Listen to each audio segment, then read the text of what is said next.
नमस्कार दोस्तों, स्वागत है आपका मेरे चैनल कॉमिक्स लाइफ में। शुरू करते हैं मनोज कॉमिक्स की एक और मज़ेदार कॉमिक्स, रानी की कुर्बानी पार्ट 2। घोड़े से उतरकर उसने महल के द्वार को खोलने की कोशिश की। ओह, महल का दरवाजा तो पत्थर की तरह जाम है। ऐसा लगता है जैसे बरसों से इस महल का द्वार खोला ही न गया हो। अब मैं महल में कैसे जाऊं?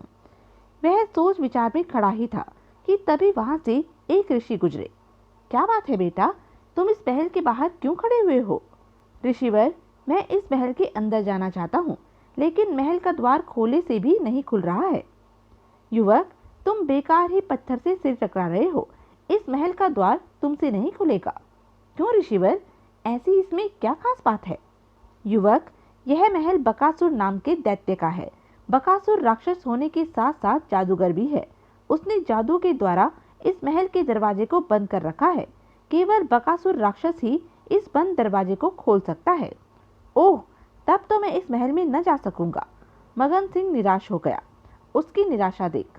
युवक, इस प्रकार निराश न हो, तुम्हारी सहायता मैं करूंगा। आप मेरी सहायता कर सकते हैं ऋषिवर? हाँ युवक, मैं अपने तपोबल से इस महल का बंद द्वार खोल सकता हूँ। ओह, तब तो आप अवश्य ही मेरी सहायता कीजिए ऋषिवर। तब ऋषि बंद द्वार की ओर बढ़े। अगले ही पल, ओह, महल का दरवाजा स्वयं ही अपने आप खुल रहा है। जब द्वार पूरी तरह खुल गया तो ऋषि ने उससे कहा, जाओ युवक, अब तुम महल में जाओ, लेकिन जाने से पहले मेरी एक बात सुन लो। मेरी कही बात पर अमल करोगे तो तुम्हारा बहुत फायदा होगा। बताइए ऋषिवर, आप मुझे क्या बताना चाहते हैं? देखो, इस महल में घुसने पर तुम पर बहुत संकट आएंगे।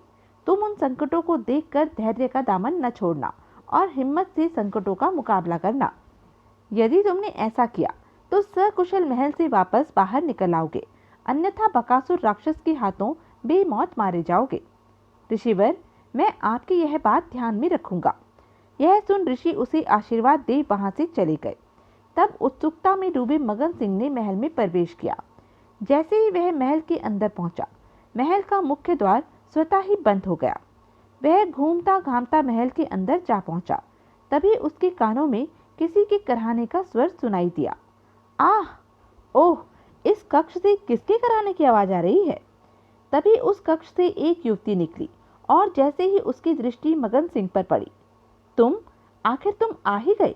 वह दौड़कर मगन सिंह के पास आई और उसे आगे की ओर धकेलती हुई व्यग्रता से बोली, चलो युवराज, शीघ्रता से यहाँ से दूर चले चलो। यह युवती कौन है? यह मुझे इस स्थान से दूर क्यों ले जाना चाहती है?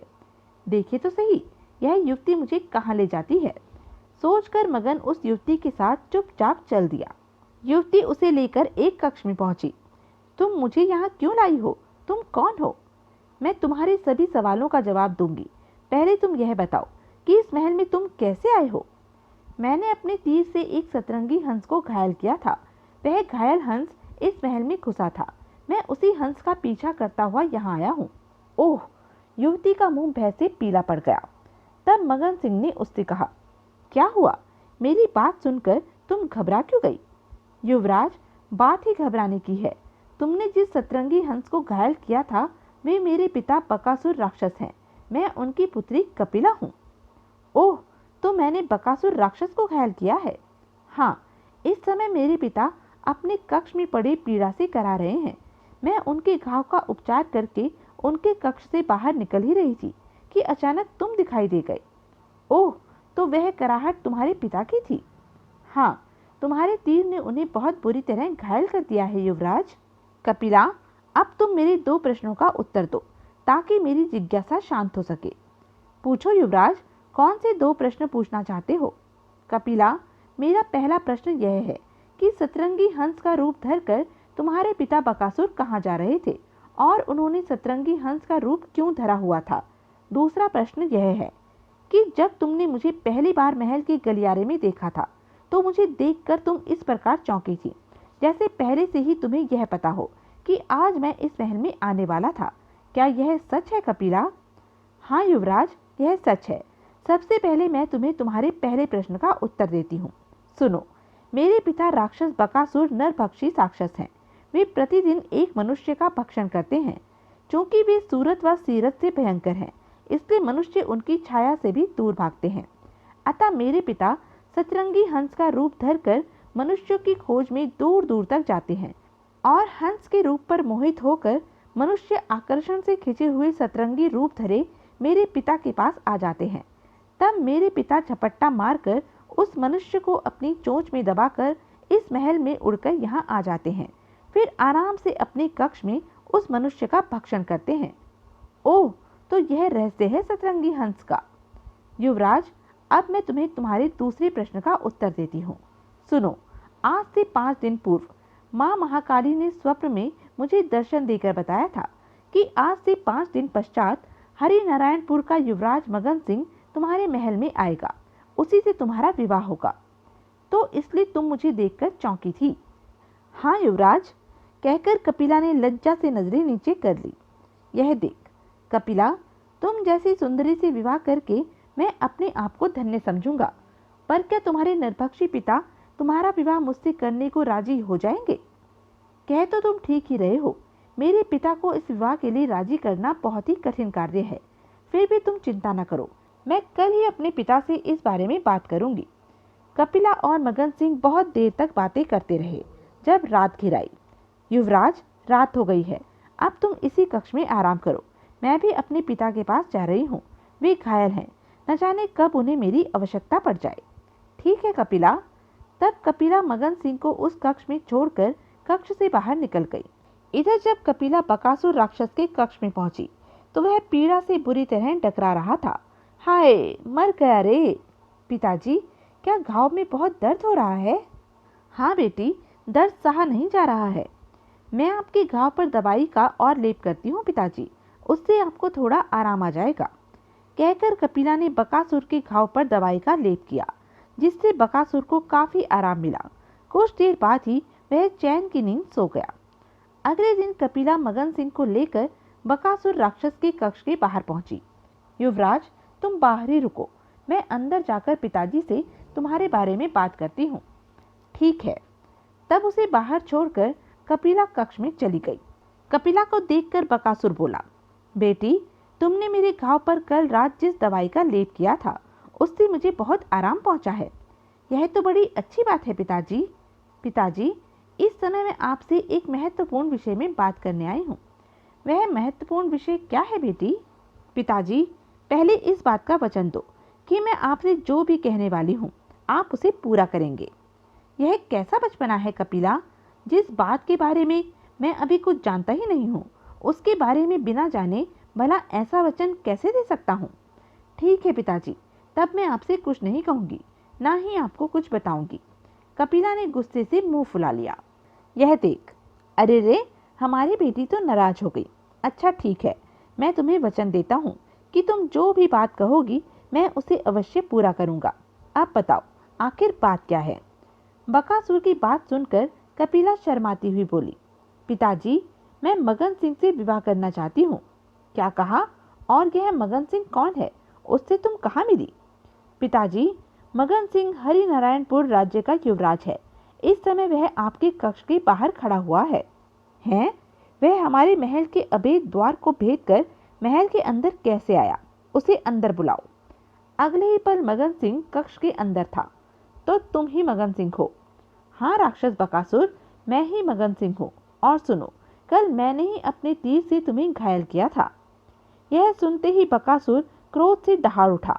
ओह, तो कल तुमने ही हम पर प्राणघातक वार किया था और आज तुम मेरी बेटी का हाथ मांगने मेरे पास आ गए। तुम्हारी इतनी हिम्मत कैसे हुई? बकासुर, इतनी जोर से न चिल्लाओ, अभी तुम्हारे पेट का जख्म पूरी तरह नहीं भरा है। अगर तुम इसी प्रकार चिल्लाते रहे तो शीघ्र ही तुम्हारी मृत्यु हो जाएगी। यह सुनकर बकासुर मन ही मन कसमसाकर रह गया। चिल्लाने से सचमुच ही उसके घाव में दर्द की तेज लहर उठी थी। बकासुर भीतर ही भीतर अपने क्रोध को पीता हुआ मगन सिंह से बोला, मगन, कल जब तुमने मुझ पर तीर से वार किया था उस समय मैं किसी मनुष्य की खोज में जा रहा था। तुम्हारे किए वार के कारण ही मुझे बीच राह में से खाली हाथ यहाँ लौटना पड़ा था, इसलिए मैं कल से ही भूखा हूँ। अच्छा हुआ तुम स्वयं चलकर यहाँ मेरे पास आ गए। अब मैं तुम्हें खाकर अपने पेट की आग शांत करूँगा। चलो, मरने के लिए तैयार हो जाओ। यह सुनते ही कपिला ने अपने वस्त्रों में छिपी कटार बाहर निकाल ली। पिताजी, यदि आपने मगन सिंह का भक्षण करने की कोशिश की तो इसी कटार को अपने पेट में भोंक कर मैं अपनी जान दे दूंगी। कपिला, तुम मेरी इकलौती बेटी हो, अपनी जान देने का अनर्थ न करना।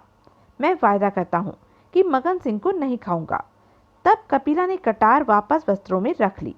इधर बकासुर सोच रहा था, घी सीधी उंगली से निकलता नजर नहीं आ रहा है, मुझे इस समय चाल से काम लेना होगा। यह सोचकर वह मगन सिंह से बोला, युवराज मगन, अब मैं तुम्हें नहीं खाऊंगा। तुम सुंदर हो, इसलिए मेरी बेटी के पति बनने के लिए सर्वथा योग्य हो। मैं तुमसे कपिला का विवाह करने के लिए तैयार हूँ, पर इसके लिए तुम्हें मेरी एक शर्त पूरी करनी होगी, तभी तुम्हारे साथ कपिला का विवाह हो सकेगा। वह कौन सी शर्त है? मेरे इस महल के आंगन में बहुत मजबूत खंबा है, तुम्हें उस खंबे को जड़ से उखाड़ना होगा। यदि तुम ऐसा कर सके तो मैं सहर्षि कपिला के साथ तुम्हारा विवाह कर दूंगा। ठीक है, मैं उस खंबे को जड़ से उखाड़ दूंगा, लेकिन आज नहीं, कल। ठीक है, कल तक तुम हमारे महल में विश्राम करो। तब मगन सिंह कपिला के साथ बकासुर के कक्ष से चला गया। अपने कक्ष में आकर वह कपिला से बोला, कपिला, इस समय तो मैंने तुम्हारे पिता से कह दिया है कि कल मैं खंबे को जड़ से उखाड़ दूंगा, लेकिन मेरी समझ में नहीं आ रहा है कि उस मजबूत खंबे को मैं कैसे उखाड़ूंगा। उसकी चिंता तुम न करो युवराज, मैं अभी तुम्हें 3 जादुई चीजें देती हूँ। उन तीनों चीजों को उपयोग में लाकर तुम बड़ी ही आसानी से उस मजबूत खंबे को जड़ से उखाड़ सकते हो। वो 3 जादुई चीजें कौन सी हैं कपिला? तब कपिला ने 3 चीजें मगन सिंह को देते हुए उन तीनों चीजों के उपयोग के बारे में उसे बताया। युवराज, यह कोयले का टुकड़ा है। इससे खंबे के चारों ओर सबसे पहले तुम्हें एक गोल रेखा खींचनी होगी। तत्पश्चात इस शीशी में भरा तरल पदार्थ तुम्हें खंबे की जड़ में छिड़कना होगा। इस तरल पदार्थ के प्रभाव से खंबे की जड़ कमजोर हो जाएगी। तब इस कांटे को खंबे में फंसाकर तुम रस्सी को अपनी ओर खींचना। पलक झपकते ही खंबा जड़ से उखड़ जाएगा। ओ कपिला, तुमने तो मेरी समस्या पलक झपकते ही हल कर दी है। उस रात को सोने से पहले कपिला मगन सिंह के पास फिर पहुंची। युवराज, आज की रात कत्ल की रात है, इसलिए जरा सावधान होकर सोना। मैं तुम्हारी बात का मतलब नहीं समझा कपिला। तो सुनो युवराज, 2 दिन से मानव मांस न मिलने के कारण मेरे पिता भूख से व्याकुल हो रहे हैं। वैसे तो उन्होंने तुम्हारा भक्षण करने के लिए मुझसे मना कर दिया है, पर मुझे उनके कथन पर पूरी तरह से विश्वास नहीं है। रात को जब तुम सो जाओगे तब वह तुम पर आक्रमण कर सकते हैं। ओह, तब क्या होगा कपिला? ताकत में तो वे मुझसे महान हैं ही। युवराज, घबराओ नहीं, मैं ऐसा उपाय कर दूंगी जिससे चाहकर भी पिताजी तुम्हारे कक्ष में प्रवेश नहीं कर सकेंगे। मगन को आश्वासन दे कपिला उसके कक्ष से बाहर आ गई। बाहर आकर, माँ महाकाली, मेरे होने वाले पति की रक्षा करना। अगले ही पल, ओह, एक त्रिशूल आकर दरवाजे पर खड़ा हो गया है।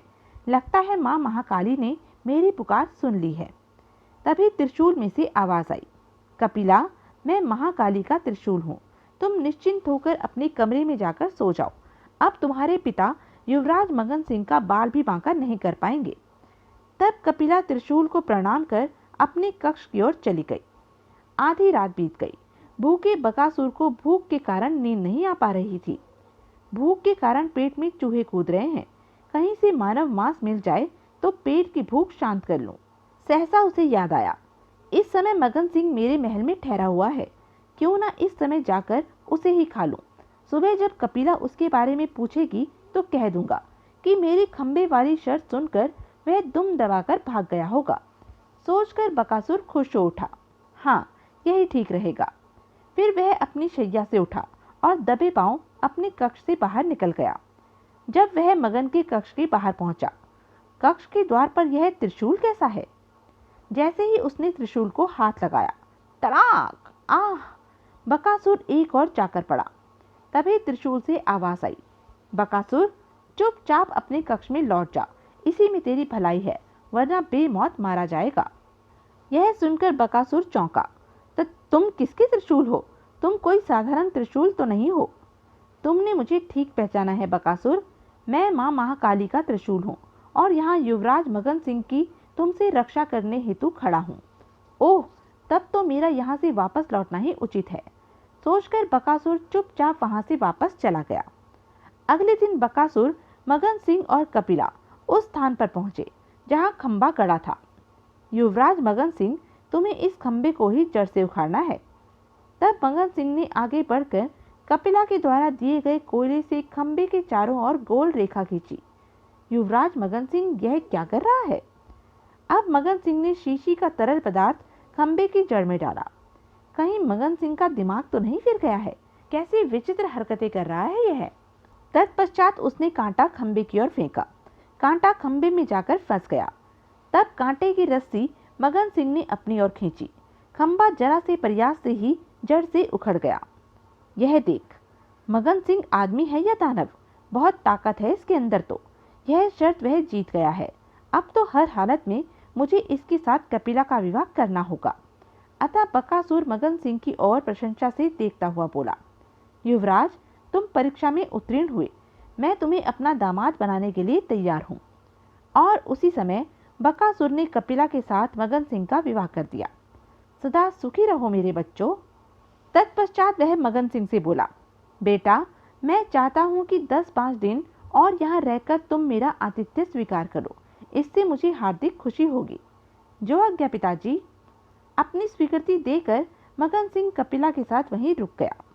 इस घटना के अगले दिन ही, पिताजी कहाँ गए? महल में कहीं दिखाई नहीं दे रहे हैं। कई दिन से वे महल से बाहर नहीं गए थे, अतः मानव मांस के लिए बुरी तरह छटपटा रहे थे। इसलिए वे मानव मांस की खोज में महल के बाहर गए हैं। ओह, अभी वे बातें कर ही रहे थे। फट फट फट, लगता है पिताजी वापस आ रहे हैं। अगले ही पल सतरंगी हंस एक स्त्री को चोंच में दबाए उनके सामने आकर उतरा। स्त्री पर नजर पड़ते ही मगन सिंह बुरी तरह चौंका। ओह, यह तो मां सगुना है।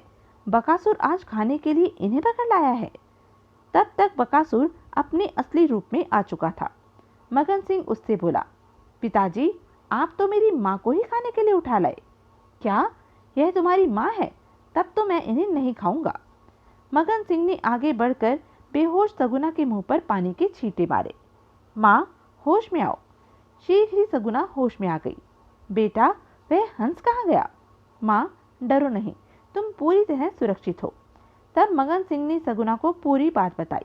पूरी बात सुनकर, बेटा, तुम्हारे कारण ही आज मेरी जान बच सकी है। तुम मेरे लिए बेटा नहीं, भगवान हो। माँ, यह तुम क्या कह रही हो? बेटा, मैं आज तक तुम्हारे लिए अपने मन में बुरी बुरी बातें सोचती रही थी। तुम तो हीरा हो, हीरा। अपनी इस अपराधिनी माँ को क्षमा कर दो बेटा। माँ, तुम मेरे लिए पूज्य हो। मुझसे क्षमा मांगकर मुझे शर्मिंदा न करो। तब मगन सिंह सगुना व कपिला के साथ हरिनारायणपुर वापस आया। उसे सकुशल देखकर राजा जगन व महारानी सुलक्ष्मी की जान में जान आई। तो यह थी मनोज कॉमिक्स की एक मज़ेदार कॉमिक्स। ऐसी ही मज़ेदार कॉमिक्स के लिए बने रहे मेरे साथ। और हाँ, मेरे चैनल को लाइक, शेयर और सब्सक्राइब करना ना भूलें। धन्यवाद।